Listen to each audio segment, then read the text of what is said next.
여러분 지난 3일간 평안하셨습니까?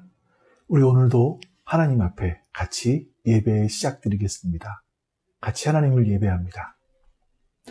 전능하사 천지를 만드신 하나님 아버지를 내가 믿사오며 그 외아들 우리 주 예수 그리스도를 믿사오니 이는 성령으로 잉태하사 동정녀 마리아에게 나시고 본디오 빌라도에게 고난을 받으사 십자가에 못 박혀 죽으시고 장사한 지 사흘 만에 죽은 자 가운데서 다시 살아나시며 하늘에 오르사 전능하신 하나님 우편에 앉아 계시다가 저리로서 산 자와 죽은 자를 심판하러 오시리라.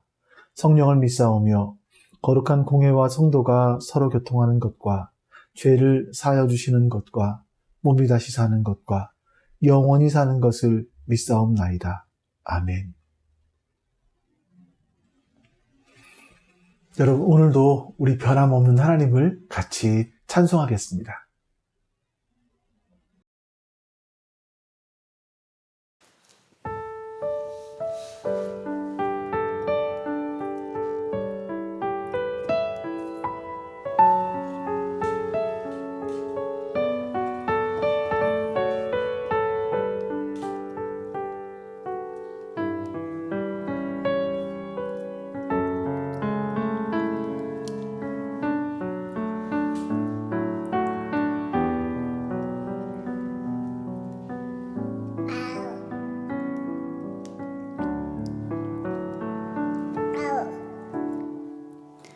내가 걸어온 이 길에 그분의 흔적이 남기를 나는 소망해. 내 삶에 그 이름 남기기. 나의 뒷모습 속에서 그분의 뒷모습 보이길 나는 기도해. 그렇게 그분이 보이길.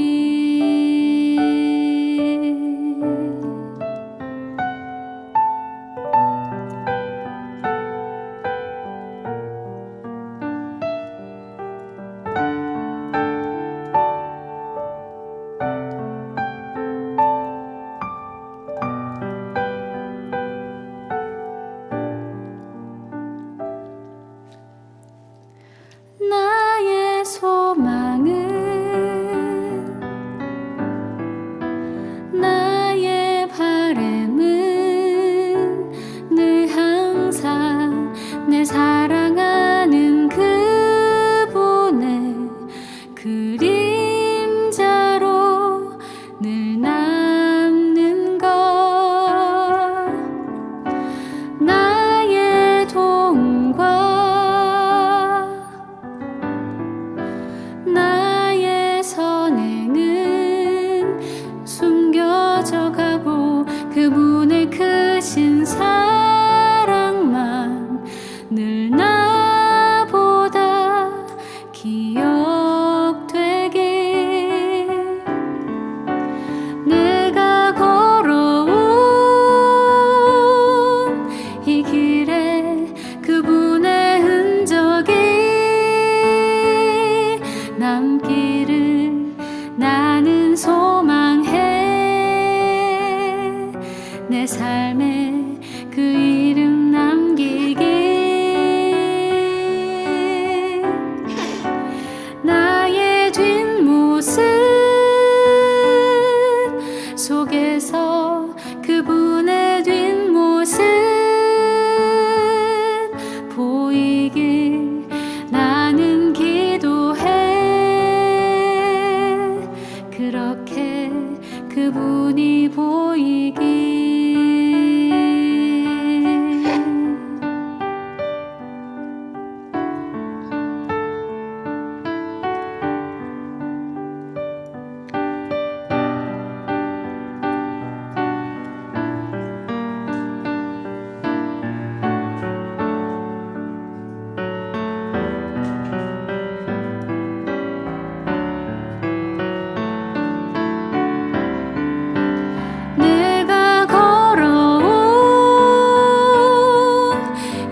나는 소망해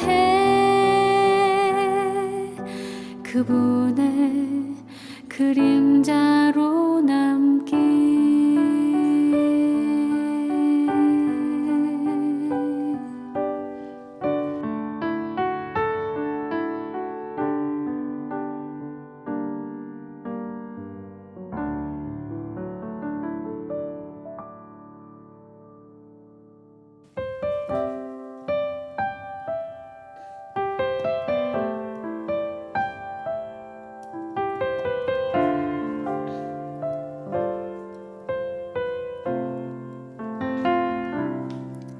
내 입술의 말과 나의 마음의 묵상이 주께 연락되길 원하네.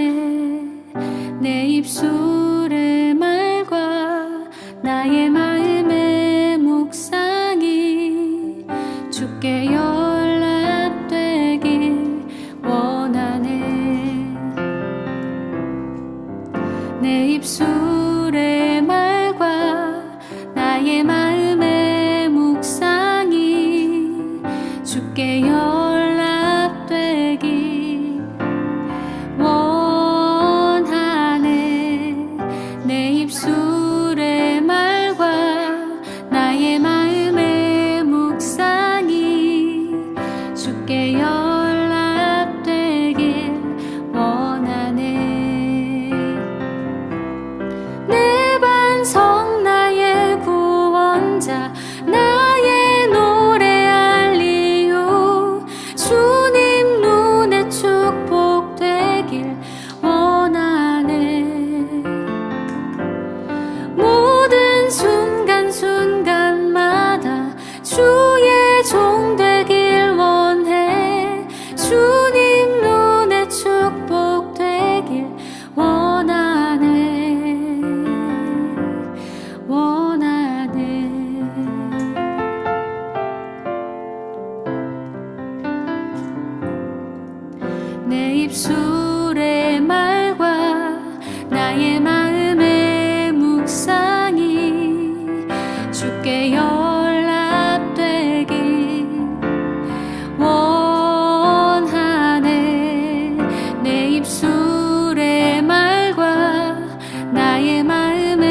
예수님의 넓은 사랑을 우리 모두 함께 찬양을 드립시다.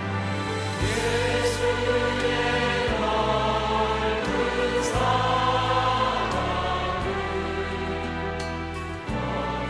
어찌나 말하랴. 그 사랑 받은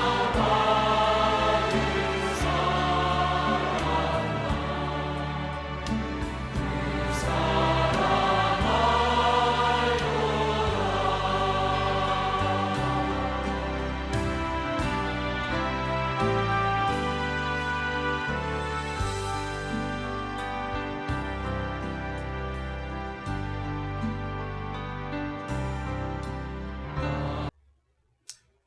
그 이제 우리 하나님 앞에 같이 기도합니다.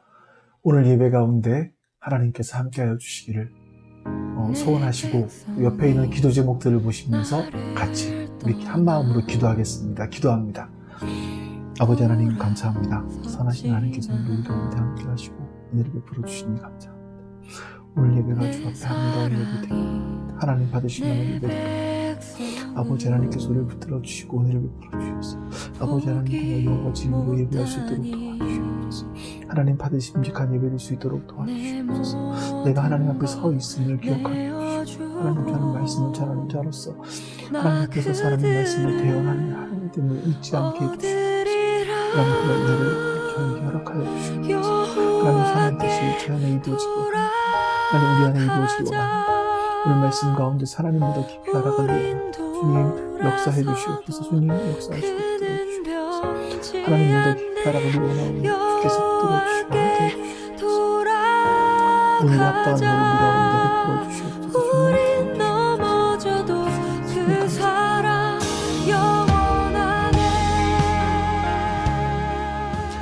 아버지 하나님 감사합니다. 오늘도 하나님께서 우리를 불러 주 앞에 예배하게 하시니 감사합니다. 하나님 그 은혜를 잊지 않게 하시고 오늘도 우리를 부르신 그 하나님의 부르심 앞에 순종하며 또 부르신 뜻대로 살아갈 수 있는 우리가 되게 해주시옵소서. 오늘 예배가 그 부르신 뜻대로 한 걸음 더 나아가는 그런 시간 되게 도와주시옵소서. 감사드리며 우리 주 예수 그리스도의 이름으로 기도하옵나이다. 아멘.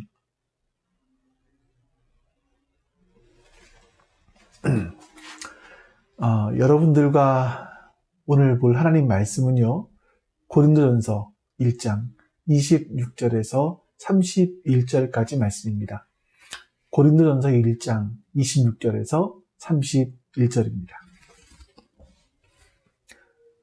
형제자매 여러분, 여러분이 부르심을 받을 때에 그 처지가 어떠하였는지 생각하여 보십시오. 육신의 기준으로 보아서 지혜 있는 사람이 많지 않고 권력 있는 사람이 많지 않고 가문이 훌륭한 사람이 많지 않았습니다.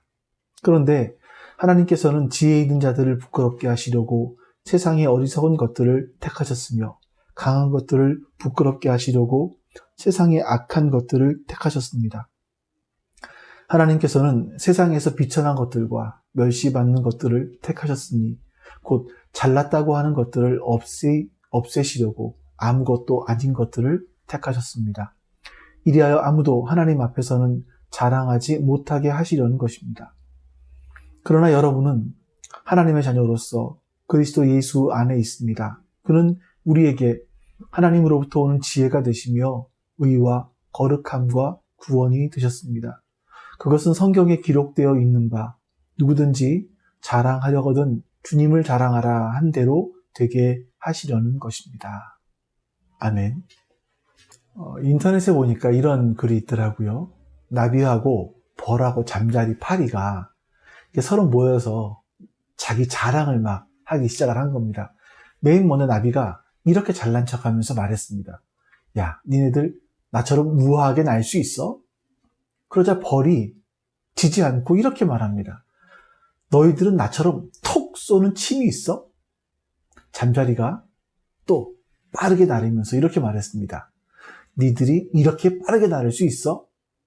자, 파리가 그런 말을 듣고 한참을 생각하다가 이렇게 말을 했습니다. 니들이 똥맛을 알아? 사람들이 살아가는 세상을 보면 무언가 자기의 것을 자랑하려고 하죠. 인간들은 자기들이 자기를 자랑하는 그런 재미로 살아가는 것 같습니다. 자기에게 있는 자랑거리가 없으면 사돈의 팔촌까지라도 끌어들여서 나는 괜찮은 사람이야, 이것을 과시하고 싶어 합니다. 자기가 괜찮은 사람으로 보여지기 위해서는요, 남을 깎아내리는 것도 서슴없이 합니다. 그럼 여러분, 사람이 자기 자랑을 어디까지 해야 만족할 수 있을까요? 아마 하나님의 자리까지 가야 되지 않을까 하는 생각이 들어요. 왜냐하면 인간은 어느 누구도 딱 감히 따라올 수 없을 정도의 경지에 이르고 싶어하는 그런 마음이 있기 때문입니다. 그 유혹이 바로 뱀이 아담을 유혹했던 그 유혹이죠. 너도 하나님처럼 될 거야. 이런 유혹이었습니다. 아담 이후에 어느 인간도 바로 이 유혹에서 벗어난 인간은 없습니다. 하지만 성경에서 이렇게 말씀하죠. 그런데 하나님께서는 지혜 있는 자들을 부끄럽게 하시려고 세상의 어리석은 것들을 택하셨으며 강한 것들을 부끄럽게 하시려고 세상의 악한 것들을 택하셨습니다. 하나님께서는 세상에서 비천한 것들과 멸시받는 것들을 택하셨으니 곧 잘났다고 하는 것들을 없애시려고 아무것도 아닌 것들을 택하셨습니다. 그리하여 아무도 하나님 앞에서는 자랑하지 못하게 하시려는 것입니다. 아멘. 하나님께서는 어느 누구도 하나님 앞에서 세상의 것들로 자랑하지 못하게 하시려고 하신다라고 하십니다. 그리고 오늘 바울을 보면 오히려 인간들이 자랑해야 될 것이 있다라고 말하는 거죠. 자기의 것들은 자랑하지 말고 오히려 자랑해야 될 것들이 있다? 그게 무엇인지 이렇게 말씀합니다. 우리 26절 말씀을 또 한번 보겠습니다. 형제자매 여러분, 여러분이 부르심 받을 때에 그 처지가 어떠하였는지 생각하여 보십시오. 육신의 기준으로 보아서 지혜 있는 사람이 많지 않고 권력 있는 사람이 많지 않고 가문이 훌륭한 사람이 많지 않았습니다. 여러분, 바울은요, 우리가 하나님의 부르심 받았을 그때에 그 처지가 어떠했는지를 한번 깊이 생각해 보라고 말합니다. 네가 잘나서 부름받은 것도 아니고 너한테 어떤 특별한 자격이 있어서 부름받은 것도 아니고 네가 하나님을 향해서 어떤 큰 공로를 세웠기 때문에 하나님이 너를 부르신 것도 아니라고 말합니다. 우리가 고린도전서를 처음 시작하면서 고린도가 얼마나 화려한 도시였는지, 얼마나 커다란 도시였는지를 보았습니다. 이 고린도, 로마 당시는 신분이 확실하게 구별되는 그런 사회가 아니었습니까? 근데 이 로마에서, 고린도에서 예수님을 믿던 사람들의 신분은 상위 계층의 신분들이 아니었다라는 거죠. 당시는 유대인들이나 유대인과 관련되어 있는 사람들이 예수님을 그리스도로 받아들였거든요. 그래서 바울이 이런 말을 합니다. 육신의 기준으로 봤을 때 너에게 좋은 학벌이 있는 사람이 있느냐? 너희 중에 출세한 사람이 있느냐? 너희 중에 가문이 좋은 사람이 있느냐? 없지 않느냐? 그럼에도 불구하고 하나님께서 너희를 불러주셨다. 우리가 부름을 받은 것은 오직 예수 그리스도의 공로이고 하나님의 은혜로 부름받은 것이 아니냐. 그걸 한번 생각해 봐라. 이겁니다. 자, 이렇게 별 볼 일 없는 우리였지만 하나님께서 우리를 불러주셨는데 그럼에도 불구하고 너희는 왜 서로 잘났다고 자랑을 하면서 파당을 나누어서 싸우고 있냐? 바울은 이런 책망을 하고 있는 거죠. 여러분, 이것이 죄의 모습을 갖고 있는 사람들의 본 모습 아니겠습니까? 세상 사람들은 자기 잘난 맛에 살아가는 것처럼 보입니다. 근데 아무리 잘났어도 그 안에 예수 그리스도의 생명이 없다면 소용이 없다. 바울은 이걸 지금 강조하고 싶었던 거죠. 터키를 여행하다 보면 꼭 가봐야 할 곳이 있다고 하는데 파무칼레라는 곳에 히에라폴리스라는 도시입니다. 이 히에라폴리스라는 이름은 신성한 도시라는 뜻인데요. 사진 하나 보실까요? 히에라폴리스의 가장 유명한 것 중에 하나를 꼽으라면 여러 가지가 있겠지만 그 중에 온천일 겁니다. 이거는 굉장히 놀라운 그런 모습이죠. 이 석회암 물이 흘러내려서 마치 그 눈이 얼음처럼 되어 있는데 이 물은 따뜻한 온천입니다. 로마의 왕이나 또 클레오파트라까지 여기 찾아와서 온천을 했다. 이런 이야기가 돌 정도로 여기는 수질이 굉장히 좋았고요. 또 자연 경관도 아주 신비스러운 곳이었습니다. 그래서 이 도시를 히에라폴리스, 신성한 도시다라고 하지 않았나 싶습니다. 이 신비의 도시, 신성한 도시인 히에라폴리스에는요, 로마에서 학벌이 좋고 또 출세했고 가문이 좋은 사람 중에서 나이가 들어 이제 몸에 병이 든 사람들이 온천에 와서 몸을 치료하기 위해서 온천을 찾아왔다고 해요. 이제 그 중에 병을 고치지 못한 사람들은 거기서 죽어서 장사가 되었는데 네크로폴리스라고 하는 공동묘지가 그 히에라폴리스 옆에는 있어서 거기에 장사 지냈다고 합니다. 히에라폴리스가 1354년도에 큰 지진이 나서 다 폐허가 되었는데요. 근데 희한하게도 네크로폴리스는 지금도 남아 있다고 합니다. 그 무덤이요. 공동묘지. 사진을 잠깐 보실까요? 지금 지나가는 사진들을 보시면 석관과 어떤 비석만 봐도 약 1200개 정도가 아직도 남아 있다고 합니다.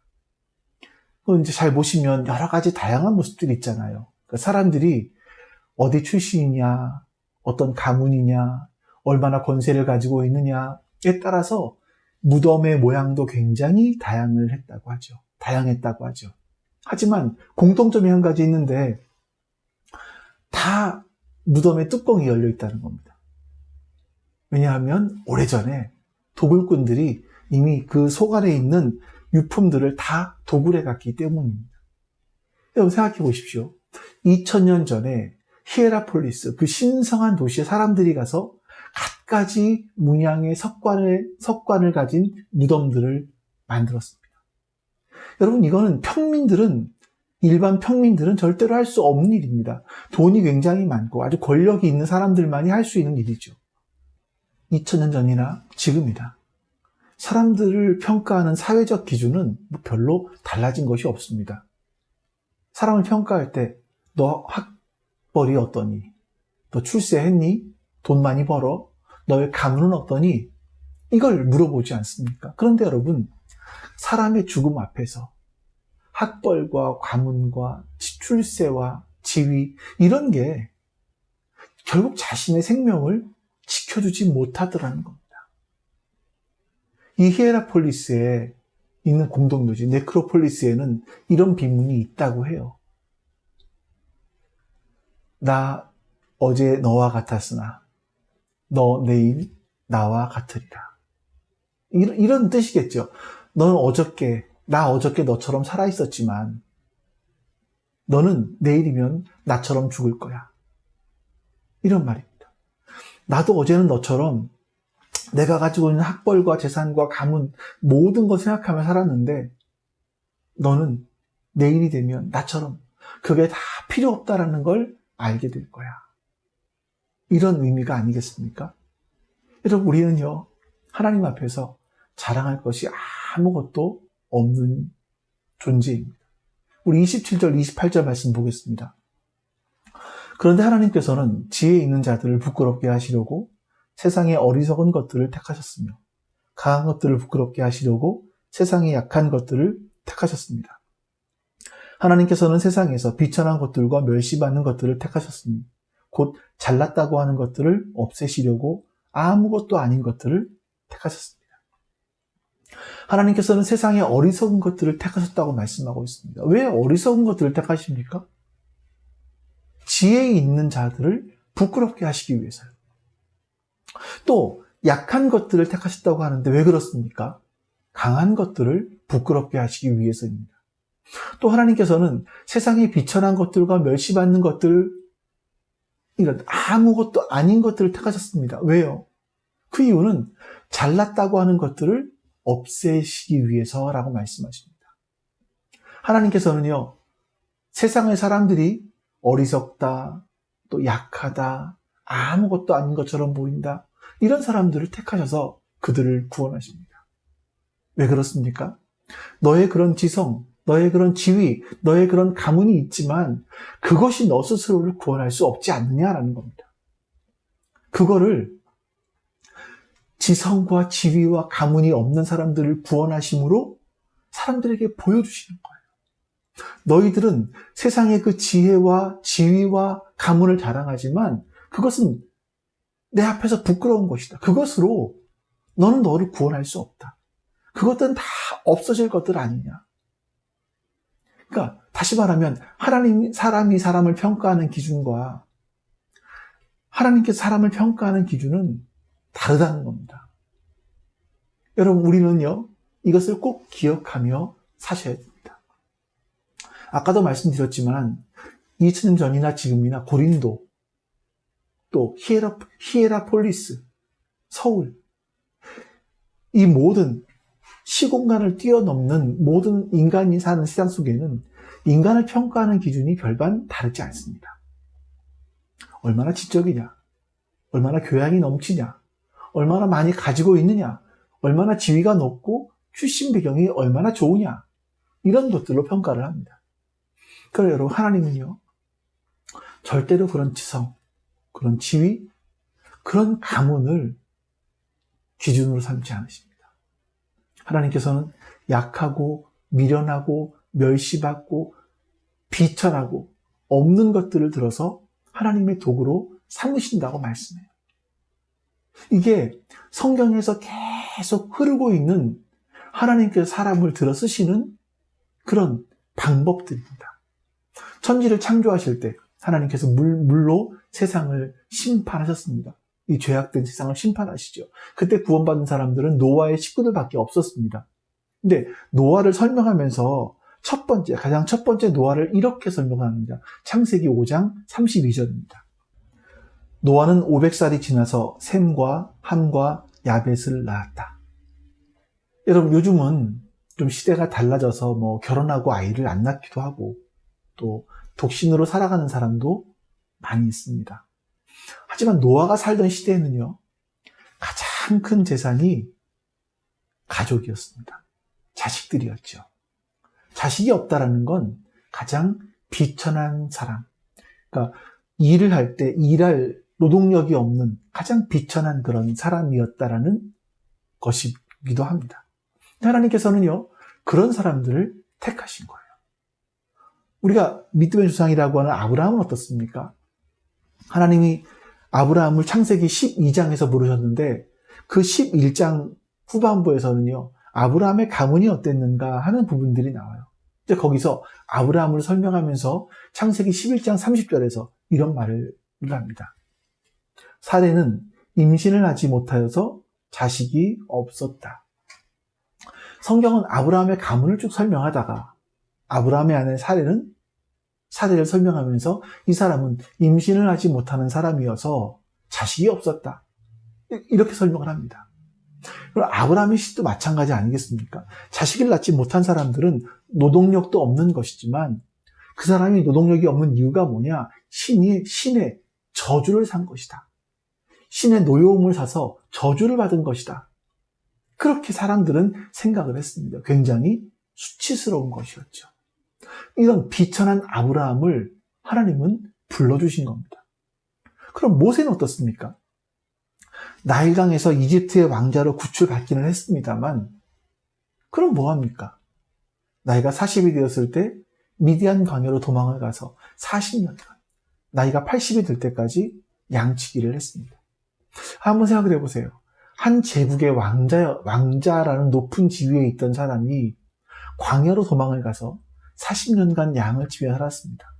그러면 여러분 그러면서 80세가 되었으니 그 사람의 인생은 이제 다 끝난 거죠. 두뇌는 녹슬었을 거고요.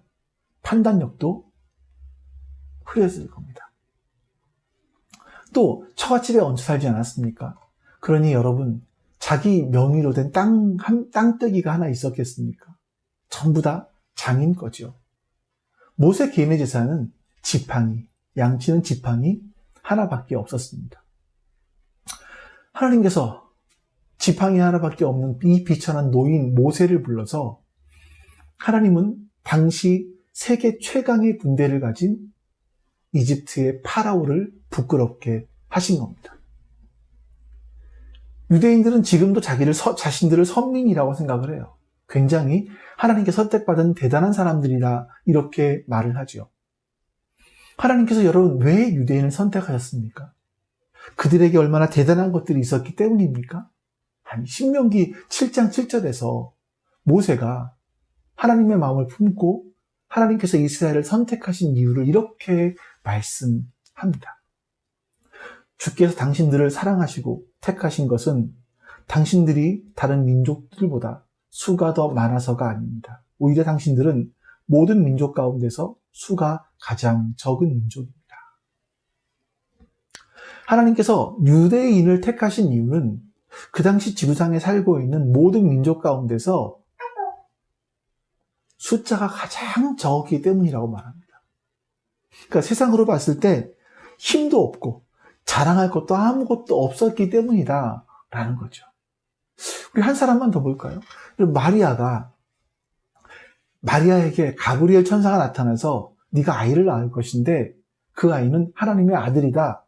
이런 아주 황당한 이야기를 들려줍니다. 그때 마리아가 이렇게 고백을 하지요. 마리아가 말하였다. 보십시오. 나는 주님의 여종입니다. 당신의 말씀대로 나에게 이루어지기를 바랍니다. 천사는 마리아에게서 떠납니다. 네가 아직 처녀이지만 하나님의 아들을 낳을 거야. 임신해서 하나님의 아들을 낳을 거야. 라고 했을 때 마리아는 네, 나는 여종입니다. 순종하겠습니다. 라고 답을 했어요. 자, 그리고 마리아는 실제로 임신을 하게 됩니다. 자기가 임신한 것을 알고 난 이후에 하나님을 이렇게 노래하죠. 누가복음 1장 46절에서 48절입니다. 그래야 마리아가 말하였다. 내 영혼이 주님을 찬양하며 내 마음이 내 구주 하나님을 좋아함은 그가 이 여종의 비천함을 보살펴 주셨기 때문입니다. 이제부터는 모든 세대가 나를 행복하다 할 것입니다. 마리아가 고백하는 것이 뭐냐면 내가 어릴 때부터 새벽 기도를 열심히 했기 때문에 또 헌금을 많이 했기 때문에 내가 열심히 하나님께 봉사했기 때문에 하나님이 나에게 이런 복을 주셨습니다 라고 말하지 않아요. 내가 그러기 때문에 하나님을 좋아합니다 라고 말하지 않아요. 하나님께서 나의 비천함을 보살펴 주셨기 때문입니다 라고 노래하는 거죠. 여러분, 마리아는요 자신의 비천함을 알았습니다. 2000년 전에 로마 제국의 수도인 로마에 가면 여러분 교양 있고 지성을 갖춘 여자들이 얼마나 많았겠어요. 근데 하나님께서는 나사렛이라고 하는 빈민촌에 살고 있던 스스로 자신을 비천하다고 고백하는 그런 마리아로 하여금 예수님의 어머니가 되게 하신 겁니다. 그렇게 하심으로써 모두 잘났다고 생각하던 그런 모든 여인들을 부끄럽게 하신 거죠. 하나님께서는 왜 그렇게 하나님의 역사를 그렇게 이끌어 가실까요? 다음 구절입니다. 29절. 그리하여 아무도 하나님 앞에서는 자랑하지 못하게 하시려는 것입니다. 하나님께서 비천한 자들을 들어서 구원하시고 강하고 지혜 있는 자들을 모욕되게 하시는 이유는 어떤 사람이라도 하나님 앞에서 자랑하지 못하게 하시기 위해서였다라고 말씀하시는 겁니다. 로마에 가면 열쇠 모양을 하고 있는 베드로 성당이 있습니다. 믿는 사람이건 믿지 않는 사람이건 그 로마를 가게 되면 그 베드로 성당 안에는 꼭 들어가 본다고 하죠. 무료라고 하니까 더 많이 들어가지 않겠습니까? 근데 그 안에 들어가면 감탄하는 것들이 있다고 해요.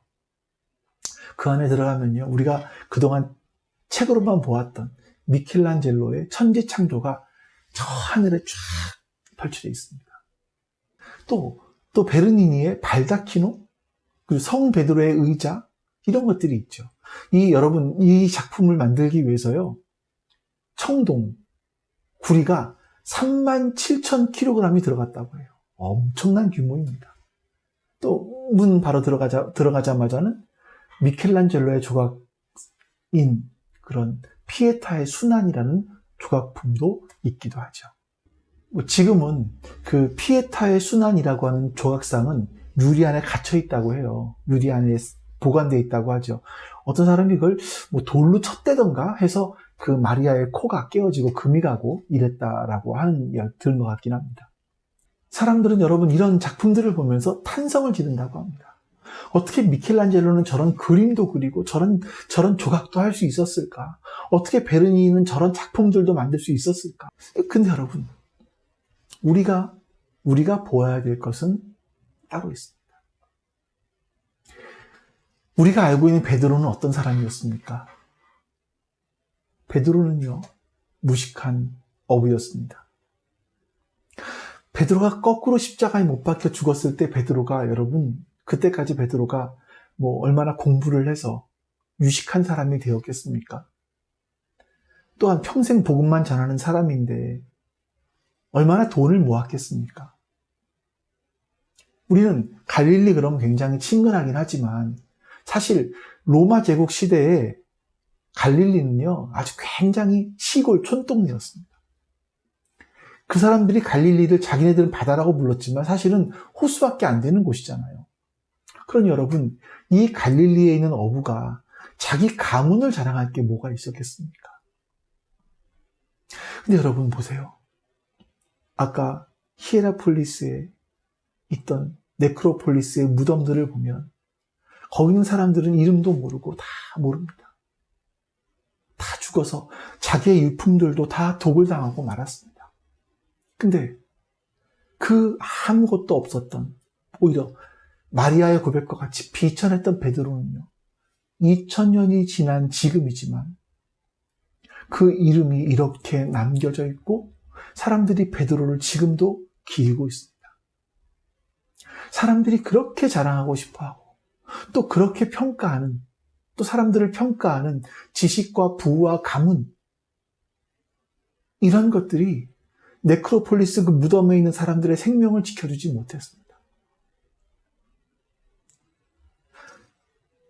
나를 지켜주고 나를 존귀하게 해줄 수 있는 것은 바로 영원하신 구원이시자이시고 진리이시고 생명이신 예수 그리스도밖에 없습니다. 우리가 자랑할 것은 바로 예수님밖에 없는 겁니다. 우리가 예수 그리스도의 부름을 입은 것은 우리가 잘났기 때문이 아닙니다. 우리의 공로 때문이 아닙니다. 여러분, 우리는요, 자랑할 것이 하나도 없는 사람들입니다. 우리 또 30절 말씀을 보겠습니다. 그러나 여러분은 하나님의 자녀로서 그리스도 예수 안에 있습니다. 그는 우리에게 하나님으로부터 오는 지혜가 되시며 의와 거룩함과 구원이 되셨습니다. 우리는 하나님의 자녀로서 그리스도 예수 안에 있다라고 말씀하세요. 내가 예수님 안에 있게 되면 내가 보이지 않고 예수님이 보입니다. 내가 어디를 걸어가도 나는 보이지 않고 예수님만 보이게 되는 거죠. 우리가 부른 찬송처럼 말입니다. 천지를 창조하신 예수님의 능력, 예수님의 생명, 예수님의 인격, 예수님의 지혜만 내게서 드러나게 되는 거예요. 우리는 예수 안에 있는데 그 예수는 하나님께로부터 오신 지혜가 되십니다. 그리고 그 예수님은 의로움과 거룩함과 구속함이 되십니다. 나는 죄인이에요. 죽을 수밖에 없는 형편없는 죄인인데 내가 예수 그리스도 안에 있으니까 내가 죄인임에도 불구하고 예수님의 의로움이 나의 의로움이 되었어요. 예수님의 거룩함이, 나는 죄인인데 예수님의 거룩함이 나의 거룩함이 되었어요. 뿐만 아니라 내가 구원을 받았습니다. 여기서 이 구원이라는 단어는요, 구속이라는 뜻이잖아요. 구속은 어떤 사람이 노예시장에 있는 한 노예를 보면서 돈을 주고, 노예상에게 돈을 주고 그 노예를 삽니다. 그리고 그 노예 문서를 찢어버리면서 너는 자유야, 이렇게 말하는 거예요. 이게 구속이에요. 예수님께서 그 예수님께서 당신의 생명을 우리의 죄값으로 자신의 생명을 십자가 위에서 주시고 죽으심으로 말미암아 우리의 죄값을 치르셨다는 것. 그리고 이제 너는 죄와 사망으로부터 자유다라고 말씀해 주신 거죠. 우리가 예수님 안에 있을 때 예수님으로 인해서 모든 죄와 사망으로부터 자유인이 되었습니다. 그것이 바로 하나님의 지혜라는 거예요. 하나님의 지혜가 아니고서는 그 어느 누구도 이런 일들을 생각할 수 없다는 겁니다. 그래서 그 구원이 하나님으로 인해서 우리에게 주어졌다고 말씀합니다. 그래서 바울이 예레미야서 9장 23절과 24절을 인용해서 이렇게 말씀하죠. 31절입니다. 그것은 성경에 기록되어 있는 바 누구든지 자랑하려거든 주님을 자랑하라 한 대로 되게 하시려는 것입니다. 세상에서 자랑할 것이 있다면 나의 지성이나 나의 지위나 나의 가문이 아니라 오직 주님을 자랑하는 겁니다. 이거밖에 없다는 겁니다. 내가 주 안에서 주님만 자랑하면 주님만 보이게 되는 거죠. 우리는 그래야 되는데, 우리는 그런 사람이어야 되는데 어떻게 너희들 싸울 수 있느냐? 왜 그렇게 대립하냐? 왜 그렇게 분열해서 싸우고 있느냐라는 겁니다. 너희들이 잘나서 구원받은 것이 아니지 않느냐? 너희들이 누리는 그 의로움과 거룩함, 구원, 이거 다 하나님이 거둬주신 거 아니냐? 바울은 지금 이 이야기를 하는 겁니다. 이것을 우리가 잊어버리지 않고 겸손하게 산다면 팔을 나누거나 다툴 일은 없을 겁니다. 그러나 다투고 있다는 것 자체가 지금 바로 우리가 교만에 빠져 있다는 것을 알 수 있죠. 잠언서 18장에 가면 이런 말씀이 나옵니다. 사람의 마음이 오만하면 멸망이 뒤따르지만 겸손하면 영광이 뒤따른다. 여기 오만은요, 교만과 같은 단어인데 스스로 높이는 것을 말하겠죠. 왜 오만하면 멸망이 뒤따르겠습니까? 망하는 자 중에 가장 빨리 망하는 자가 오만한 사람이라고 왜 말씀하겠습니까? 오만이라고 하는 것은요, 교만이라고 하는 것은 실제보다 자기를 굉장히 높인 거거든요.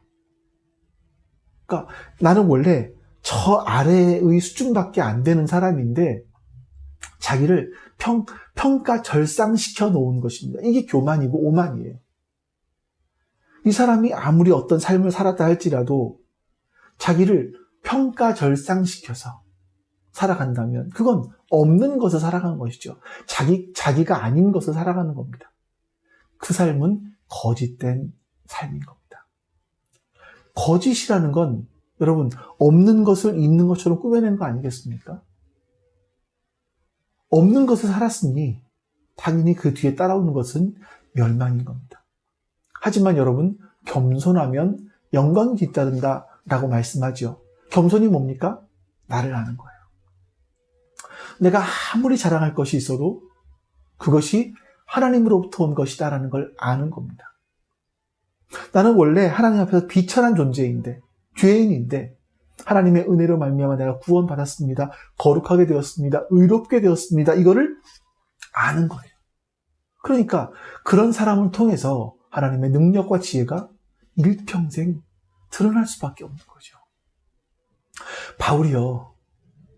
그래서 이런 고백을 하는 겁니다. 내가 약할 때 가장 강하다.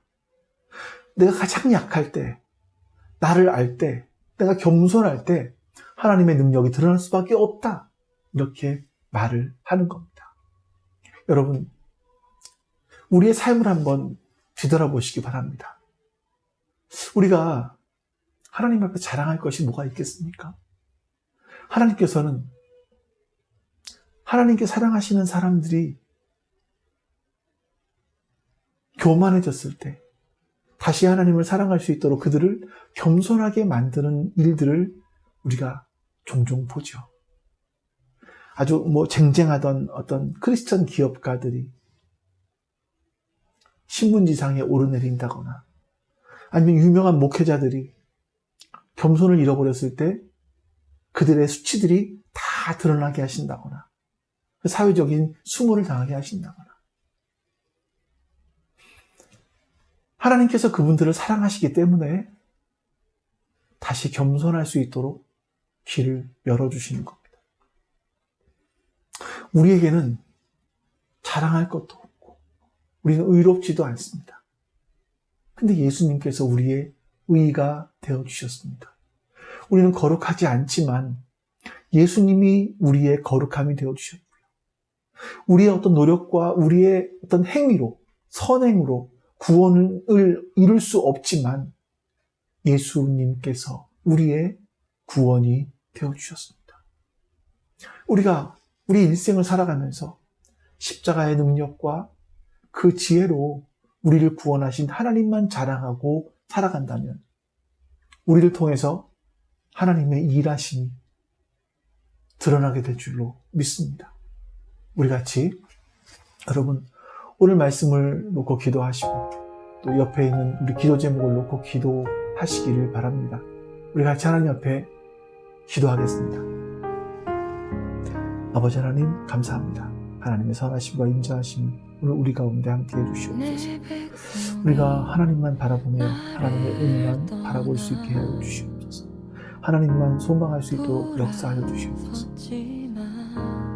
하나님 믿음의 주여 온전케 하시는 그 주님만 바라볼 수 있는 믿음 허락하여 주시기를 원하고 기도합니다. 우리 하나님께서 우리 인생 가운데 복을 주셔서 하나님 내게는 자랑할 것이 없음을 깨닫게 하여 주시옵소서. 나의 있는 것, 가문과 지식과 지성과 또 나의 주식 이런 것들이 우리의 자랑이 아님을 깨닫게 하여 주시옵소서. 그리고 오직 우리가 예수님만 자랑하게 해주시옵소서. 우리 주님만 자랑할 수 있게 하여 주시옵소서. 그런 은혜를 우리 가운데 베풀어 주시옵소서. 그렇게 주님만 자랑하며 살 수 있는 우리가 되게 하여 주시옵소서. 그렇게 주님만 자랑할 때 우리 주의 선하심과 인자하심이 우리를 통해 드러나게 해주시옵소서. 아버지 하나님 도와주시고 아버지 하나님 함께 해주시고 하나님 사랑하시 위로하시 하여 주시고 아버지 하나님 주님 도와주시고 함께 해주시고 하나님 사랑하시 이루어지게 하여 주시옵소서. 아버지 하나님을 바라보며 믿음의 삶을 살아갈 수 있도록 주님 역사하여 주시옵소서. 아버지 그리고 하나님 우리 교회를 기억하시고 주님 붙들어 주시기를 우리 교회를 기억하시고 하나님의 선한 역사가 이루어지게 하여 주시기를 원하고 기도합니다. 아버지 하나님께서 우리 교회가 지속 가능한 교회가 될 수 있도록 주님 도와주시고 하나님 여전하게 하나님의 뜻이 하나님의 말씀이 실현되어지는 그런 교회가 될 수 있도록 하나님 그래서 하나님 자신을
우리가 내가 누군지 알게 해주시옵소서. 그런 겸손을 허락하여 주시옵소서.